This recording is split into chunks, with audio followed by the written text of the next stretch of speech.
आज मैं आपको व्याकरण का बहुत ही इंटरेस्टिंग टॉपिक पढ़ाऊंगी, पद परिचय। तो ये पद परिचय जो है ये सीबीएसई के जो 10th का एग्जाम है, कोर्स बी की बुक में ये 2 नंबर का क्वेश्चन इसमें से आता है। तो वो 2 नंबर आप कितने अच्छे से प्राप्त कर पाए, तो उसके लिए आइए सीखते हैं पद परिचय। तो देखिए, पद सबसे पहले हम जानते हैं कि होता क्या है।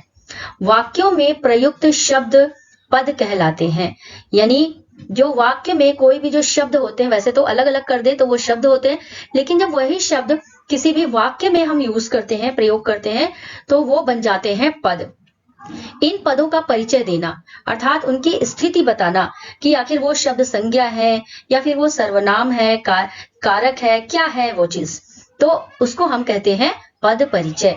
दूसरे शब्दों में वाक्य के अंतर्गत किसी शब्द की सभी भूमिकाओं का परिचय देना पद परिचय कहलाता है। आइए जानते हैं पद परिचय के आवश्यक पहलू क्या क्या होते हैं।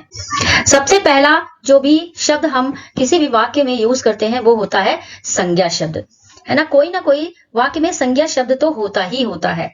अच्छा, एग्जाम में किस तरीके से आता है, जैसे आपको पूछ लेगा कि एग्जाम में कि आप अंडरलाइन होगा, रेखांकित होगा और पूछेगा कि बताइए इस शब्द का पद परिचय आप बताइए। तो आपको पता होना चाहिए सबसे पहले तो वो संज्ञा है वो शब्द, या फिर वो सर्वनाम है, क्रिया है, विशेषण है क्या वो शब्द, है ना। तो सबसे पहले हम जानते हैं संज्ञा शब्द का पद परिचय हम कैसे लिखेंगे। संज्ञा शब्द का पद परिचय, इसमें हम जैसे यहाँ पर दिया हुआ है उदाहरण में, रमेश वह 10वीं कक्षा में बैठा है, ठीक है। तो यहाँ पर अंडरलाइन है रमेश पर, है ना। तो सबसे पहले हम जानते हैं रमेश शब्द क्या है, संज्ञा है, ये तो हमें पता चल गया। अब इसमें बताना क्या है हमें, तो संज्ञा के 3 भेद, व्यक्तिवाचक, व्यक्तिवाचक और भाववाचक। कौन सा भेद है इसमें, फिर उस संज्ञा का लिंग बताना होता है, कौन सा लिंग है उसका, वचन क्या है, कारक कौन सा है, वो कर्ता कारक है क्या है, क्रिया के साथ उसका संबंध क्या है, ये हम बताते हैं। तो कैसे हम इसको एक्सप्लेन करेंगे। रमेश शब्द उत्तर में हम कैसे लिखेंगे, रमेश संज्ञा शब्द है, पहले तो हम जान गए संज्ञा है, फिर कौन सी संज्ञा है, भेद बताना है, व्यक्तिवाचक, लिंग कौन सा है, पुल्लिंग है, वचन कौन सा है, एक वचन है, कारक कौन सा है, इसमें कर्ता कारक है, और किसके साथ, क्रिया के साथ क्या संबंध है, तो बैठा है क्रिया का कर्ता है, ये है ना, बैठा है क्रिया का कर्ता है। तो इस तरीके से हम संज्ञा का पद परिचय लिख सकते हैं।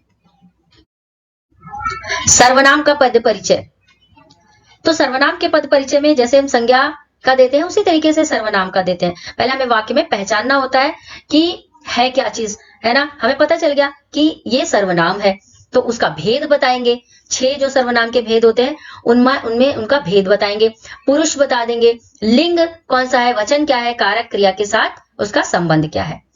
उदाहरण, वह पत्र लिखता है, ठीक है, वह पत्र लिखता है, तो यहाँ पर वह के नीचे अंडरलाइन दी हुई है ना। तो हम यहाँ पर पहले जानते हैं कि वह शब्द जो है क्या है, पता चल गया सर्वनाम है। कौन सा सर्वनाम है, अन्य पुरुषवाचक सर्वनाम है यहाँ पर।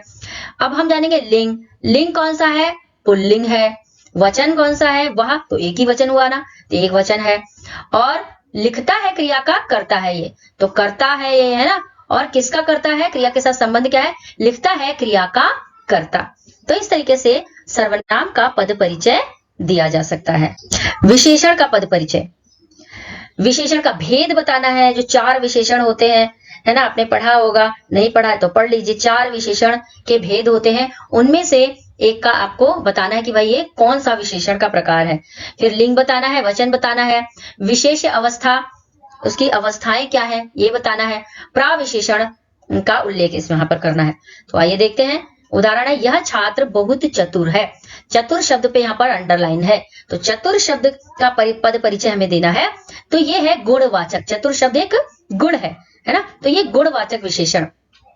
लिंग बताना है तो पुल्लिंग है, एक वचन है ना, और विशेष किसका है, छात्र शब्द का ये विशेष है, यानी चतुर छात्र, है ना, किसका विशेषण है, चतुर छात्र शब्द का ये विशेष है। तो इस तरीके से विशेषण का पद परिचय किया। क्रिया विशेषण, अब इसमें क्या बताना होता है, भेद बताना होता है क्रिया विशेषण का, और जिस क्रिया की विशेषता बताई गई हो उसके बारे में निर्देश। उदाहरण, मैं रोज सवेरे धीरे धीरे चलता हूं, तो यहाँ पर धीरे धीरे रीतिवाचक क्रिया विशेषण है, चलता हूं क्रिया का कर्ता, ठीक है, धीरे धीरे चलता हूं। अकर्मक सकर्मक क्रिया बतानी होती है कि क्रिया का कौन सा भेद है। लिंग बताना होता है, वचन, पुरुष, धातु, वाची प्रयोग, कर्ता, कर्म का संकेत। अब देखते हैं उदाहरण। हम बाग में गए परंतु वहां कोई आम ना मिला। अब यहाँ पर क्या है, मिला के नीचे जो है वो अंडरलाइन है। मिला शब्द कौन सी क्रिया है, आकर्मक है या सकर्मक है, तो यहाँ पर ये सकर्मक क्रिया है। लिंग वचन कौन सा है, पुल्लिंग, एक वचन है। धातु कौन सी है, ये मिल धातु से मिला शब्द बना है, मिल धातु है। काल कौन सा है, यहाँ पर भूतकाल है। कौन सा काल है, भूतकाल। समुच्चय बोधक भेद संयुक्त शब्दों, वाक्यांशों तथा वाक्यों का उल्लेख करना होता है। उदाहरण, शीत ऋतु में हिमालय का क्षेत्र पूर्णतया बर्फ से ढक जाता है और वहां जनजीवन अस्त व्यस्त हो जाता है। तो यहाँ पर क्या है, और पे अंडरलाइन दी हुई है। समानाधिकरण समुच्चय बोधक है ये। समुच्चय बोधक दो वाक्यों को जोड़ता है। समुच्चय बोधक क्या होता है, उसका उल्लेख करना होता है कि ये दो वाक्यों को जोड़ता है। विस्मयादि बोधक में भेद बताना होता है, भेद का नाम। उदाहरण, उपवन में सुंदर फूल खिले हैं। तो यहाँ पर ये क्या है, आह शब्द अंडरलाइन है, इसका पद परिचय लिखते हैं। आह क्या है, एक अव्यय, विस्मयादि बोधक अव्यय है ना। अव्यय का नाम क्या है, विस्मयादि बोधक। अब ये जो आह शब्द है, ये किस चीज की हमें सूचना देता है, तो ये है एक हर्ष सूचक अव्यय, ठीक है। तो इस तरीके से हम पद परिचय को कर सकते हैं। आशा करती हूँ कि ये वीडियो आपको पसंद आया होगा। दोस्तों, चैनल को लाइक और सब्सक्राइब जरूर कीजिए। मिलते हैं और एक नए इंटरेस्टिंग वीडियो के साथ। जो भी टॉपिक पर आप वीडियो देखना चाहते हैं प्लीज कमेंट बॉक्स में लिखिए, मैं उस पर आगे के वीडियो जरूर बनाऊंगी।